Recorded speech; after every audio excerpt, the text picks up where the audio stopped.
In Florida, 10-year-old David has his telescope ready for the lunar eclipse, but his mother sends him to bed. When the eclipse finally happens, something mysterious goes on in the sky, making the ocean dolphins go crazy. Suddenly, a beam of light appears, and the dolphins swim around in excitement. The light keeps moving as if searching for something and stops at some underwater ruins. The next morning, David's grandparents Ben and Mary are taking care of the groceries with their friends from the retirement community they live in. It's clear all these people are extremely close friends and make their days brighter by keeping each other company, although their age also means there are often deaths in the group. Ben has a little secret that he keeps from his wife. Together with Joe and Art, he's been sneaking out of the retirement home and crossing an old gate to break into an empty vacation house that has a lovely swimming pool. They spend a lot of time swimming and just enjoying some peace and quiet. Meanwhile, boat tour guide Jack gets some grumpy customers that only pay him half his fee for the trip. This isn't enough to pay for his space at the harbor, so he may lose it soon. At that moment, a group of peculiar tourists shows up and says they want to rent Jack's boat for a whole month. Jack immediately says yes, and the group begins inspecting the boat very closely to make sure it's what they need. They already have a map they want to follow, so they only need Jack to sail the boat and not worry about the tour. In the afternoon, David comes to visit his grandparents and Ben decides to show him the swimming pool. However, when they're about to reach the house, they notice Jack's new clients renting the vacation house for the whole month. They claim to be cousins on a family vacation and they don't care if the house is in a bad state. Their priority is a working swimming pool, although they don't want a pool man coming over. Ben's group has no choice but to go back. Later, Ben goes to renew his driving license, but he fails the eye exam, so now he can't drive anymore. While putting the car away, David admits that he likes spending time with Ben and the other elderly more than people his age. When the cousins finally get on the boat, they show Jack an underwater configuration map that is heat sensitive. Jack has heard of these maps before and manages to follow this one correctly to find the spot the group wants to visit.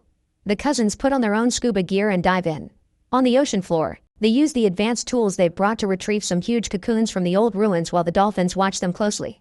The cocoons are taken to the boat and the cousins put them in protective bags while Jack is amazed by the dolphins getting so close to people.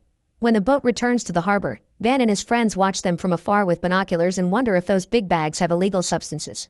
They also realize that if the cousins will be gone for most of the day, they can still use the pool. The next day, the three men sneak into the pool house as usual and are surprised to find the cocoons in the water. They poke them with a tool and theorize they're capsules hiding the illegal substances. The trio decides to ignore them and swim anyway. After just a few minutes in the pool, the men feel invigorated and start swimming with an amount of energy they didn't think they had anymore. They jump around and play games, yet they never get tired. On their way back, they still feel very energetic and realize their wit is awakening. That night, Ben and Joe get dirty with their wives, and widower Art finally is brave enough to flirt with Bess. The next day, the women are in a better mood than usual and the three men are excited to return to the pool. The cousins are still diving to look for more cocoons, and while Jack waits, he pokes at their strange machine only to get shocked. His poking triggers an alarm that thankfully ends soon and a dolphin laughs at Jack's shenanigans. When Jack isn't looking, the machine glows and gets the dolphin's attention. That night, Jack tries to take a look inside the bags with the new rescues, but Kitty catches him red-handed and stops him. To satisfy his curiosity, she tells him they're rescuing giant sea snails to take them to a museum because they're very rare. While moving some equipment, Jack accidentally hurts his foot and panics. Kitty quickly gives him a foot massage to help him deal with the pain, and Jack uses the chance to flirt with her. However, Kitty turns him down, saying she isn't like the women he's used to. After she goes to her room, Jack decides to spy on her and watches her take off her clothes. Suddenly there's a bright light and Jack is shocked to see Kitty taking off her human disguise, revealing she's actually an alien. At that moment, Kitty notices him and Jack panics, trying to run away. Kitty and the others immediately surround him, so he keeps them away with his welder. Next, Jack tries to start the boat to no avail. When Kitty gets closer to calm him down, he notices her skin falling and Walter fixes it before revealing he's wearing fake skin too. Jack panics again and jumps into the water, where he's startled by the laughing dolphin.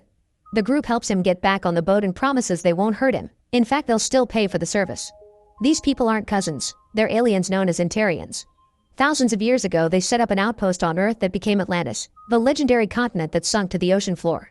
This tragedy forced them to go home, but they left a few members of their species sleeping in those cocoons, so they've returned to rescue them. Jack understands that the aliens have no ill intentions and agrees to keep helping them. Meanwhile, Joe goes to the doctor and is surprised to hear his cancer is gone. To celebrate, the three friends take their ladies to a party and they spend the whole night dancing. The next day, the trio invites Bernie to come to the pool with them, but when Bernie sees the cocoons, he refuses to get in the water. At that moment, the aliens come back to the house, so the men have to run to hide in the closet. They watch how more cocoons are dropped in the pool and how Walter removes fake skin from his hand to activate the glow, which causes the cocoons to get bright as well. The rest of the group also takes off their costumes and one of them flies across the room to open the closet, finding the old men. Panicking, Ben and his friends immediately run back to the retirement home and ask the employees to call the police, but they don't believe the story. Joe's wife Alma yells at them until they call the authorities, but when a cop arrives at the vacation house, Walter blames it all on the senile minds of old people and promises he won't press charges as long as the men don't break in again. For the next few days, the men feel sad and bored because they've lost the pool. To make matters worse, Joe's cancer returns. Ben visits Walter and explains the situation, swearing that they only want to swim and won't touch the cocoons. Touched by Ben's determination to save his friend, Walter gives them permission to use the pool. That afternoon the men invite their wives to come to the pool too. However, Bernie refuses to go anywhere near the aliens and doesn't let his wife go there. The rest of the group has lots of fun in the water and soon they're regaining their energy. When the aliens come back from diving, they casually say hi as if they were old friends. The water heals Ben's sight and he renews his driving license. Now the group can go out at night and visit various modern bars all over town, where Joe surprises them with his dance moves. They play games on the beach, join more of the retirement home's activities, and have fun even when they're shopping. Mary can climb trees with David and the aliens even agree to play cards with them. Sometimes the other elderly residents ask them about their newfound youth, but the group always keeps the secret. In the meantime, Jack and Kitty spend a lot of time together and one night they go swimming with the dolphins. Jack wants to get dirty with her but her anatomy is different, so she shows him how her species shows affection. Both of them get in the pool with no clothes and Kitty starts glowing. She gathers this glow outside her body and after it bounces all over the room it enters Jack's body through his chest. This gives him a pleasant feeling similar to the climax of getting naughty. A few nights later the rejuvenated group wins a bowling tournament and Ben worries their showing off may get people's attention. Everyone goes home except for Joe, who picks up a woman at the ice cream parlor. It's revealed they've been having an affair and Alma finally catches on. When Joe returns to the retirement home, he sees Alma leaving and tries to convince her to stay. Alma refuses to listen to him and after a short argument, she moves to Beth's place. The next day during lunch Joe takes out his frustration on Bernie, telling him he would bring his wife to the pool if he really loved her. An argument ensues and everyone in the room hears Bernie mention a mountain of youth.